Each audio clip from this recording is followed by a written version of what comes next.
अरे अरे क्या चाहिए? ये केरला है भैया, केरला से बच्चे के साथ नहीं खेलना चाहिए, ठीक है? केरला केरला ഇന്ന് ഉച്ചയ്ക്കാണ് തട്ടിപ്പ് സംഘത്തെ അശ്വഘോഷ് വെള്ളം കുടിപ്പിച്ചത്. പിതാവ് TC രാജേഷിന്റെ ഫോണിലേക്ക് വിളിച്ച സംഘം സാമ്പത്തിക തട്ടിപ്പിലെ പ്രതിയെന്ന് പറഞ്ഞ് കെണിയിൽ വീഴ്ത്താനാണ് ശ്രമിച്ചത്. BCA കഴിഞ്ഞ് സൈബർ സുരക്ഷാ കോഴ്സും പഠിച്ച അശ്വഘോഷ് തട്ടിപ്പുകാരെ വീഴ്ത്താനുള്ള സുവർണ അവസരമാണിതെന്ന് തിരിച്ചറിഞ്ഞു. പിന്നീട് നടന്നതെല്ലാം ക്യാമറയിലാക്കി. क्या चाहिए आपको? बता दो, मैं दे देगा आपको. चैनल के नाम बताना, मैं भी देखूं। अरे सब चैनल है, कोई सब चैनल है भैया, बहुत चैनल है मेरे पास. आप जाके टीवी खोलो ना, टीवी खोलो, टीवी पे आ जाएगा. यही पार्टनर है या कोई? अरे टीवी पे आ जाएगा. आप लाइव स्ट्रीमिंग है. ये केरला है भैया, केरला के बच्चे के साथ नहीं खेलना चाहिए, ठीक है? केरला के बच्चे के साथ ऐसा नहीं खेलना चाहिए भैया. മലയാളം സംസാരിക്കണം, മനസ്സിലാവുന്നില്ലല്ലേ? മനസ്സിലാവണ്ട, എനിക്കൊന്നും നിന്നെ മനസ്സിലാക്കി എനിക്കൊന്നും കിട്ടാനില്ല. अरे मलयालम सीखो ना. मैं क्यों आपके हिंदी में बोलना चाहिए? ओलो गोलो गोलो गोलो गोलो, वही आपको पता है. ओलो गोलो गोलो गोलो गोलो. മുംബൈ സൈബർ സെല്ലിലെ ഇൻസ്പെക്ടർ എന്ന് പറഞ്ഞ് ID കാർഡും കാണിച്ചെത്തിയ 2 ഉദ്യോഗസ്ഥർ മുറിയിൽ നിന്ന് പുറത്തിറങ്ങരുതെന്ന് പറഞ്ഞു. അറസ്റ്റ് രേഖപ്പെടുത്തുകയും അശ്വഘോഷിന്റെ പേരിൽ 28 കേസുകളുണ്ടെന്ന് പറഞ്ഞ് മണിക്കൂറുകളോളം ഭീഷണിപ്പെടുത്തുകയും ചെയ്തു. ആധാർ കാർഡും അക്കൗണ്ട് നമ്പറുമെല്ലാം ചോദിച്ചായിരുന്നു അടുത്ത വിരട്ടൽ. അതായത് ആദ്യം ഈ ട്രയലിൽ നിന്നുള്ള ഉദ്യോഗസ്ഥൻ വിളിക്കുന്നു. ഇത് ഈ കോള് നമ്മൾ കണക്ട് ചെയ്ത് കഴിയുമ്പോൾ ഒരു ഉദ്യോഗസ്ഥൻ ഫോൺ എടുക്കും. എന്നിട്ട് ഇതേപോലെ പറയും, നിങ്ങളുടെ ID കാർഡ് ഉപയോഗിച്ച് വേറൊരു സിം എടുത്തിരിക്കുകയാണ്. ആ സിമ്മിൽ നിന്ന് കുറേ അധികം നമ്പറിലേക്ക് ആവശ്യമില്ലാതെ സ്പാം മെസ്സേജസും മറ്റും പോയിട്ടുണ്ട്. അതുകൊണ്ട് നിങ്ങൾ ചെയ്തിരിക്കുന്നത് വളരെയധികം തെറ്റാണെന്ന് പറയും. അപ്പം നമ്മൾ അല്ല തെറ്റ് ചെയ്തിരിക്കുന്നതെന്ന് പറയുമ്പോൾ അദ്ദേഹം പറയും, അങ്ങനെയാണെങ്കിൽ ഇത് സൈബർ ക്രൈമിലാണ് അറിയിക്കേണ്ടത്, ഞാൻ കുറച്ച് ഡീറ്റെയിൽസ് തരാമെന്ന് പറഞ്ഞാൽ FIR നമ്പറൊക്കെ തരും, ഒരു സിമ്മിൻ്റെ നമ്പറൊക്കെ തരും. എന്നിട്ട് പറയും, ഞാൻ കോൾ ട്രാൻസ്ഫർ ചെയ്യാം, നിങ്ങൾ അവിടെ ബോധിപ്പിക്കാൻ പറയും. എന്നിട്ട് പുള്ളി തന്നെ കോൾ സൈബർ സെല്ലിലേക്ക് ട്രാൻസ്ഫർ ചെയ്യുന്നു എന്ന് പറയുന്നു. കോൾ സൈബർ സെല്ലിലേക്ക് ട്രാൻസ്ഫർ ആകുന്നു. നമുക്കറിയാം, വേറൊരു ആൾ ഫോൺ എടുക്കുന്നു, എടുത്തിട്ട് ഇതേപോലെ കാര്യങ്ങളൊക്കെ ചോദിക്കുന്നു. എന്നിട്ട് പറയും, നിങ്ങൾ പറഞ്ഞ മനസ്സിലായി, നിങ്ങൾ ഇന്നസെൻ്റ് ആണെന്ന് മനസ്സിലായി, അപ്പോൾ അതുകൊണ്ട് നിങ്ങളുടെ മൊഴി എടുക്കാൻ വേണ്ടി 2 മണിക്കൂറിൽ മുംബൈയിലേക്ക് എത്താൻ പറയും. ഇത് പറയുമ്പോൾ തന്നെ നമുക്ക് എന്തായാലും 2 മണിക്കൂറിന് മുംബൈയിൽ എത്താൻ പറ്റില്ല എന്ന് അവർക്കും അറിയാം, നമുക്കും അറിയാം. അവരുടെ ലക്ഷ്യം അത് തന്നെയാണ്. ഇത് പറഞ്ഞ് നമ്മളെ കൊണ്ട് ഓൺലൈനിൽ ഇവരെയായിട്ട് മീറ്റ് ചെയ്യിപ്പിക്കുക എന്നുള്ളത് പ്രിപ്പയർ ചെയ്താണ് അവരോട് ഇരിക്കുക. അപ്പം ഇവരിത് പറയുന്നു.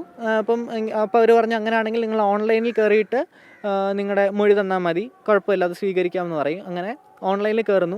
ഓൺലൈനിൽ കയറുമ്പോൾ തന്നെ ഒരു പോലീസ് ഉദ്യോഗസ്ഥൻ യൂണിഫോമൊക്കെ ഇട്ട് തോളിൽ നക്ഷത്രങ്ങളൊക്കെ ആയിട്ട് അവിടെ ഇരിക്കുന്നതാണ് നമുക്ക് കാണാൻ പറ്റുക. പുള്ളി കയറുന്നതേ നമ്മുടെ അടുത്ത് പറയും, ഞാൻ സൈബർ ക്രൈമിൻ്റെ ഇൻസ്പെക്ടറാണെന്ന് പറഞ്ഞ് പുള്ളിയുടെ ID കാർഡൊക്കെ നമ്മളെ കാണിച്ചു തരും. ഗവൺമെൻറ് ID, ഒഫീഷ്യൽ ID പോലെ ഫോർജറി ചെയ്ത് വെച്ചിരിക്കുന്ന ഒരു ID കാർഡാണ്. ഒരു സാധാരണക്കാരനാണ് കയറുന്നതെന്നുണ്ടെങ്കിൽ അത് കാണുമ്പോൾ തന്നെ വിശ്വസിക്കും. അത്രയ്ക്കും സെറ്റപ്പാണ്. ഒരു നാടകത്തിൽ ഇരിക്കുന്ന എങ്ങനെയാണോ അതേ സെയിം സംവിധാനങ്ങളാണ് അവരവിടെ ചെയ്തത്. ഈ സംവിധാനമൊക്കെ സെറ്റപ്പാണ്. അതായത് യൂണിഫോം അടക്കം ആരും വിശ്വസിച്ചു. അതെ, തീർച്ചയായിട്ടും. അവർ ഇതാണ് അവരുടെ ഒരു തൊഴിലെന്ന് കാണിക്കുന്ന രീതിയിൽ പോലെ തന്നെ ഇവരിത് സ്ഥിരം ചെയ്യുന്നതാണ്. ഭയങ്കര പ്രൊഫഷണലായിട്ട് സ്ക്രിപ്റ്റഡ് പോലെ തന്നെയാണ് അവരവിടെ ഇരിക്കുന്നത്. എല്ലാ കാര്യങ്ങളും എപ്പോൾ എങ്ങനെ ചോദിക്കണം എന്നുള്ള എല്ലാം അവർക്ക് വളരെ കൃത്യമായിട്ട് അറിയാം. എന്നിട്ട് ഇതിലൊരു കാര്യം എന്ന് വെച്ച് കഴിഞ്ഞാൽ, ഇവർക്ക് നമ്മുടെ പേരോ നമ്മുടെ സ്ഥലമോ യാതൊരു വിധത്തിലുള്ള ഡീറ്റെയിൽസ് ഇവരുടെ പക്കൽ കാണില്ല. ഇവർ ജസ്റ്റ് ഒരു നമ്പറിലേക്ക് വിളിക്കുന്നു. നമ്മുടെ കയ്യിൽ നിന്ന് തന്നെയാണ് ഇവർ നമ്മുടെ പേരും സ്ഥലവും എല്ലാം ചോദിച്ചറിയാൻ നോക്കുന്നത്. നമ്മൾ ഏത് പേര് പറയുന്നോ ആ പേരിലായിരിക്കും പിന്നെ നിങ്ങൾ കുറ്റക്കാരനാണ് എന്ന് പറയുമ്പോൾ ആ പേര് പറഞ്ഞിട്ടായിരിക്കും അവർ പറയുക.